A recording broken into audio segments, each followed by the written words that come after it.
Beth. Thank you for taking care of my daughter for the past month. I'll come to pick her up tomorrow. What are you talking about? While Kathy, my sister-in-law who had been traveling for a whole month, was still at the airport, I could hear the announcements in the background on the other end of the phone. Unlike my calm response, she started to panic. Huh? No way. What are you talking about? She's there with you, right? I left Emily in your apartment's parking lot. Emily is her daughter, which means she's my niece. I haven't seen her. When did this supposedly happen? Don't play dumb.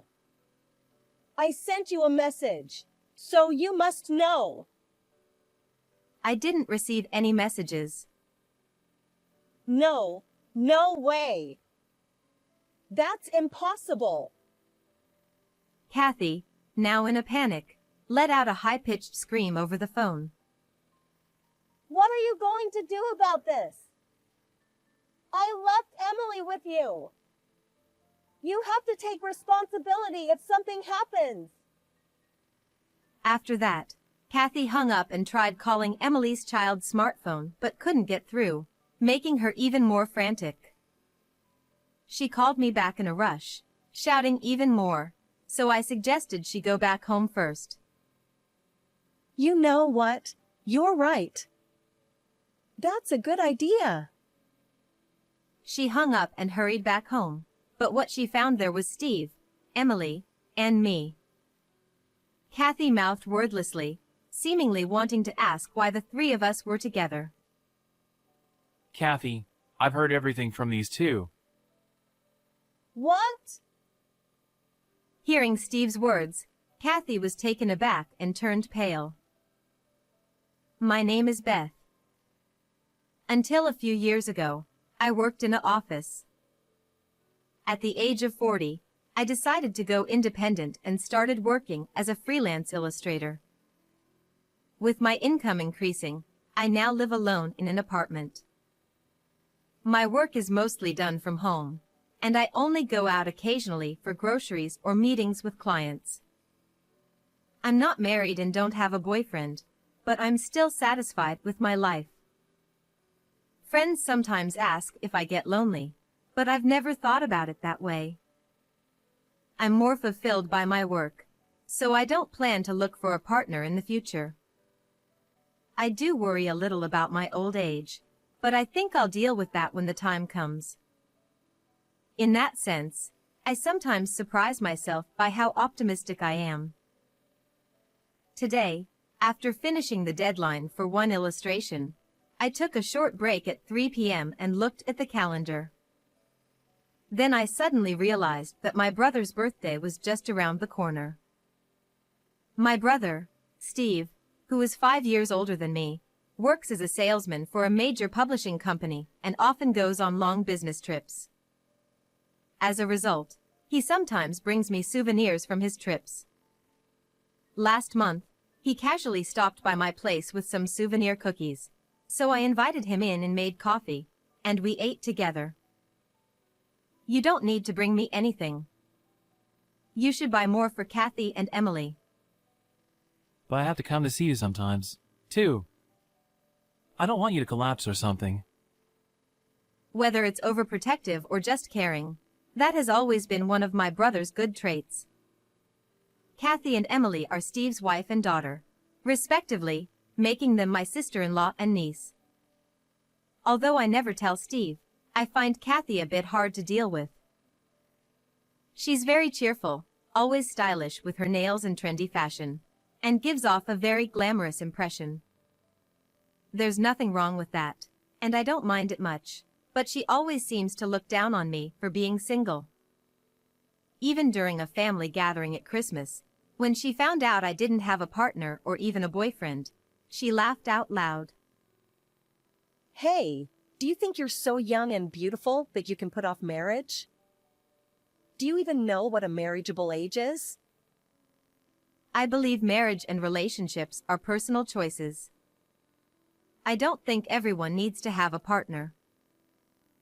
When I responded like that, Kathy laughed out loud again. I don't know if it was the alcohol or what, but she kept teasing me about the same thing, and I got tired of dealing with it. One of my conditions for choosing an apartment was to find a place far from my brother's house, as I was fed up with her. However, I got along well with my niece, Emily. Emily, who is turning 10 this year, apparently goes to school with a cute light blue backpack. I haven't seen it myself, but she told me about it when she visited my home once. Beth, you're so good at drawing. Emily, watching me work on my illustrations, was thrilled as she looked at the drawings on my computer screen. I wish I could draw too. Oh, do you want to try? Can I? Yes. I still have plenty of time before the deadline, so you can try a little. Emily sat in front of the computer and eagerly started drawing. What she drew on the screen was her light blue backpack. She also mentioned that it was heavy because she had to carry a tablet as well. In the summer, she had to carry a water bottle, making it even heavier. I was really impressed by how hardworking Emily was despite being so small. According to Emily, Kathy lives as a housewife, and when Steve is away on business trips, she spends her time as she pleases. For dinner and lunch on school holidays, they buy and eat meals from grocery stores or supermarkets. I always do the laundry, and sometimes Mom does it. Really? Yes. And on days when we have PE, she gets really angry if there's any mud on my shoes. Why? What does your mom do at home? She's always on her smartphone or watching TV. To avoid upsetting her mother, Emily stays in her room or goes to the park or library. Hearing this, I feel concerned about Kathy as a parent, but I hesitate to interfere as an outsider. There was another time when we had a family gathering, and I saw Kathy harshly scolding Emily, who is usually quiet. I think she spilled some tea, but it was something that could have been easily wiped up with a cloth, and I thought it was unnecessary to get so angry. Mom is scary. She gets mad no matter what I say, so I can't say anything. Her words as she left that day, when she had drawn the light blue backpack for me, stuck in my mind like a splinter. I remembered that it was a sunny weekend day when Kathy left Emily with me, saying she was going on a day trip with her friends. I never imagined that a few days later, I would receive a similar message on my smartphone. It was around the time when the leaves in the nearby park had fully turned red, and the cold made me long for the sunlight. As I was returning to my apartment after running some errands, I saw a small figure standing alone next to the parking lot. She was wearing a light blue backpack and had a mask covering half her face, but I recognized her immediately. Emily? When I called out, her anxious eyes looked at me. It was indeed Emily. What are you doing here alone? And with all that luggage? A small carry-on suitcase was sitting beside her, making it look like she had run away from home. Mom told me to go to your house. Seeing the question marks forming above my head, Emily pointed to my bag and said, "On your phone." Maybe there was a message on my smartphone. I hurriedly took out my phone from my bag, and sure enough, there was a message from Kathy. Beth, sorry for the sudden notice. I'm going on a month-long trip with a friend, so please take care of my daughter. Reading this, a bewildered "huh" escaped my lips, but I quickly closed my mouth. Of course, I was confused, but I decided to bring the equally confused Emily into my apartment first. Once inside, Emily took off her mask, revealing cheeks as red as apples and very cold hands. I prepared some hot cocoa to warm her up and offered some snacks while listening to her story. She had been spending time in her room drawing in her notebook when Kathy suddenly entered without knocking, handed her a carry-on suitcase, and said, Emily, get ready to go to Beth's house. I'm not going to be home for a month, so take your backpack too. Got it? Okay. Emily hurriedly packed her notebook, pencil case, textbooks, tablet, and other things into her backpack.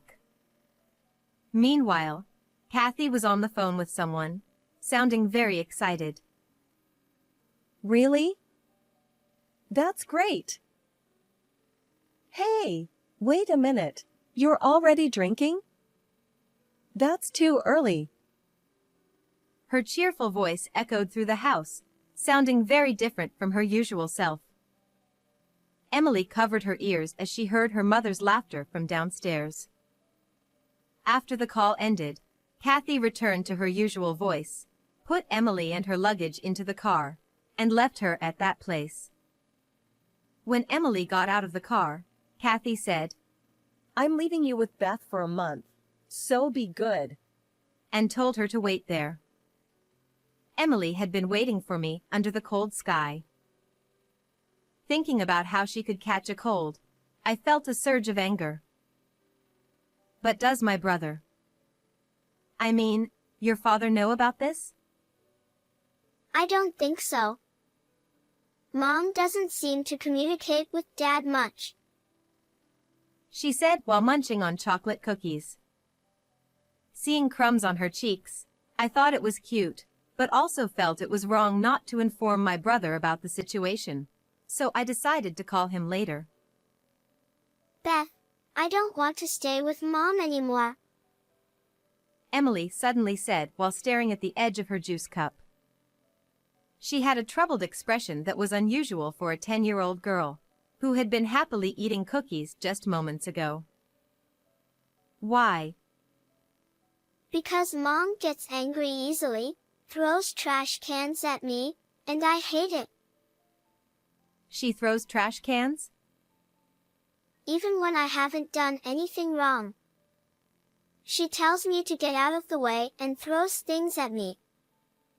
The teachers at school don't believe me when I tell them, and I hate it. Large tears started falling from her eyes.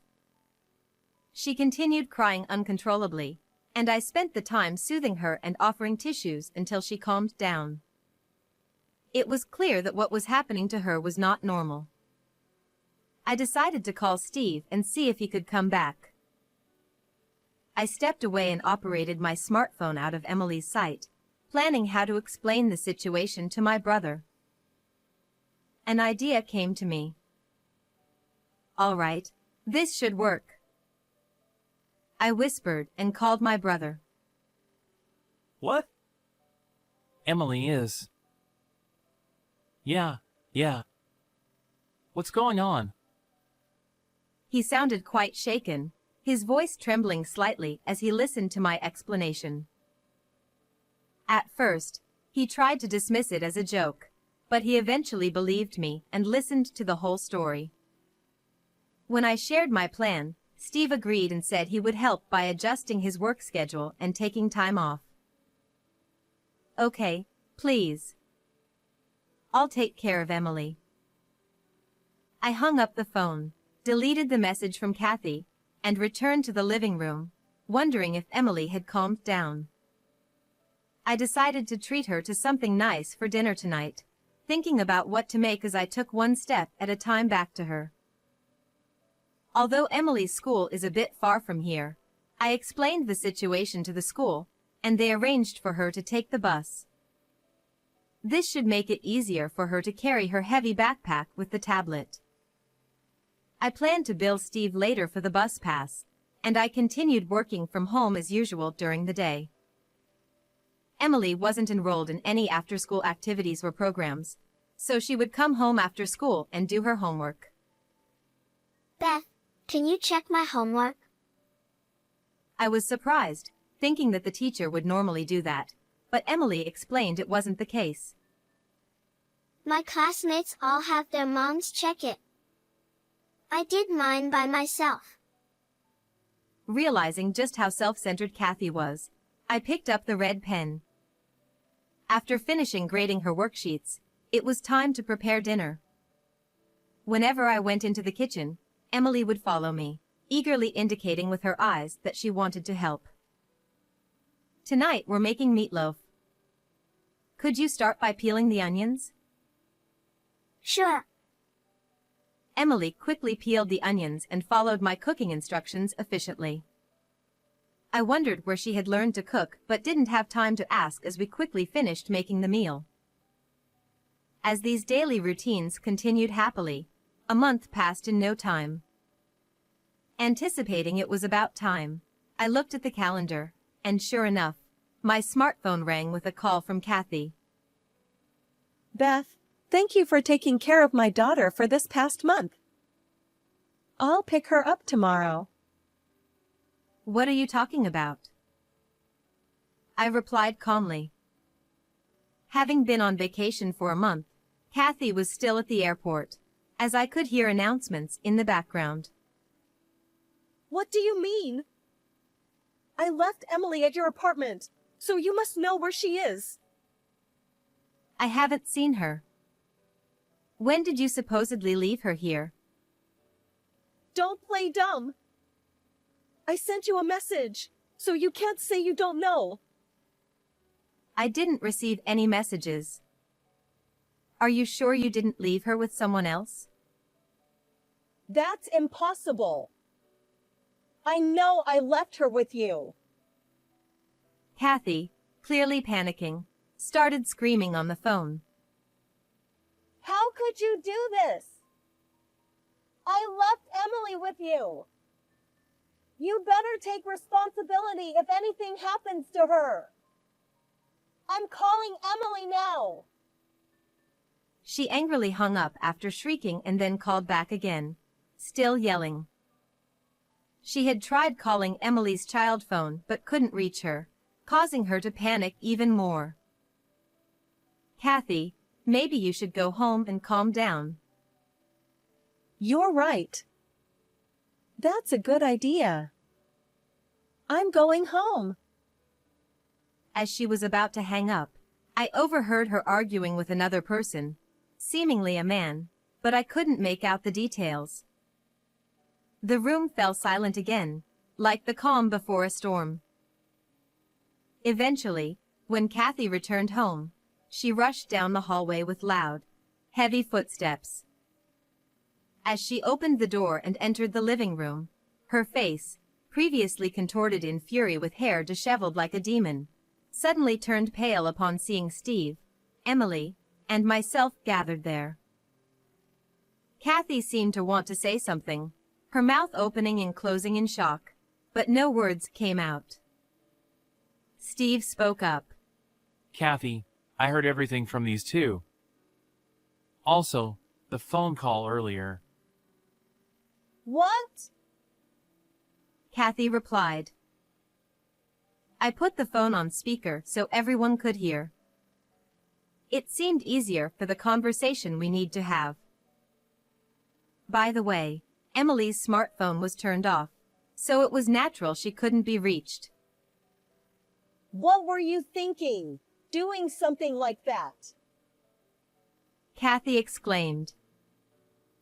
The irony is rich coming from you. I said I didn't know earlier, but Emily has been staying with me for a month. Suddenly going on a trip and leaving a child unattended in front of someone else's house. What were you thinking? I left a message though. That's not the issue. Steve then spoke calmly, choosing his words carefully. Both of you, calm down. Kathy, it's true you went on a trip leaving Emily behind. Your appearance and luggage suggest you just got back. Kathy was wrapped in a warm coat, dressed neatly as if for going out. Her suitcase was bursting with items, likely souvenirs and clothes she had bought. It's true I went on a trip, but I'm a housewife too, you know? I needed a break. Doing laundry and cooking every day, it's repetitive and stressful. Can't you understand? Let me go out with my friends. Are these friends the same ones in these emails? I handed over several printed sheets. They contained email exchanges between Kathy and what appeared to be her affair partner, discussing plans like trips and outings, not just recently but since early last spring. On the day I took care of Emily, Kathy had gone cherry blossom viewing with this person. Her day trip with her friends was a blatant lie. Kathy covered her mouth as if to say oops. Actually, a few hours before Kathy arrived, I had checked the computer she uses, at Emily's request, and found this evidence in her email inbox. Emily had noticed her mother frequently staring at her smartphone, exchanging messages. But at some point, she began suspecting the other person might not be her father. Her suspicion turned into certainty when she saw a message on her mom's phone while she was asleep in the living room. It was from a man whose name she didn't know. She had heard the occasional voice on the phone, but it wasn't her father's. I had heard about her mother's affair half a year ago. Until a month ago, I had been half skeptical when Kathy suddenly said she was going on a trip, but after checking the computer just now, I realized Emily's intuition was correct. Looking at Steve, he was quietly but visibly shaking his shoulders. What have you done? I trusted you. You left Emily with Beth, claiming you went on a vacation. With clenched fists trembling, Steve confronted Kathy. No! You are misunderstanding. I was forced to go on that trip because of him. Forced? Is that why you left this house for a month? Come up with a better excuse. I was being threatened. Believe me. Emily, you believe me, don't you? Suddenly put on the spot, Emily responded calmly and steadily. Mom, you were on the phone before you left, and you seemed really happy. Plus, you made me do all the cooking and cleaning, while you just laze around and sleep. Emily glared at Kathy, her lips pursed in defiance. You told me to go to bed early, but you went out late at night and came back in the morning, then slept on the floor. You were being totally hypocritical. Steve, hearing this, pressed further. Going out at night? Does that mean you were out partying? No way! Emily, stop talking! I quickly showed Steve a photo on my smartphone. It was a picture of Kathy, dressed flamboyantly, leaving late at night. This was taken a few months ago. Emily contacted me, and I happened to be nearby and took this photo. I was shocked too. Where were you going at that hour, Kathy? Oh no. Seeing the photo, Kathy realized she couldn't talk her way out of this and collapsed to the floor. I can't believe this. I can't leave Emily with you anymore. Let's get divorced. I'll demand alimony. From now on, you can enjoy your life with that other guy. Steve turned his back on Kathy, his shoulders slumped. Why? Divorce? You can't be serious. Don't you think it's pitiful for Emily not to have a mother?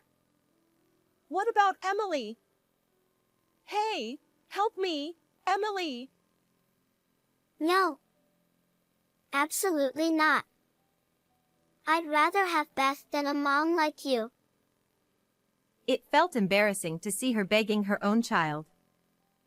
While I took care of Emily, I tried to spend as much time with her as possible, talking about school, hobbies, and her future. Of course, cooking together was one of those things. Don't worry, Kathy. I'll make Emily happy. With a smile, I said, and Kathy slumped, saying nothing more. Half a year later, their divorce was finalized, and Steve gained custody. Kathy, dragged by her parents, returned to her hometown. By the way, the man she had an affair with online disappeared as soon as he found out about Kathy's divorce, and they couldn't communicate anymore. When she realized she had been played, it was too late. All that remained for Kathy was paying a hefty settlement and child support. Her savings alone weren't enough, so she had to rely on her parents for more than half of it. However, this led to stricter monitoring by her parents, and she couldn't go out late at night anymore. Moreover, rumors spread throughout the neighborhood that she had divorced without taking her own daughter, so she rarely went out of the house during the day. Still, she couldn't avoid working forever, so someday she would have to re-enter society, but neither Steve, Emily, nor I knew what would happen after that. Steve decided to rent out their old house and move to another floor in the apartment where I live now. He plans to use the rent for mortgage repayments and savings for Emily. I started visiting them almost every day. Steve couldn't be near Emily due to frequent business trips and neglecting his family. He reflected on concentrating too much on work and decided to change jobs.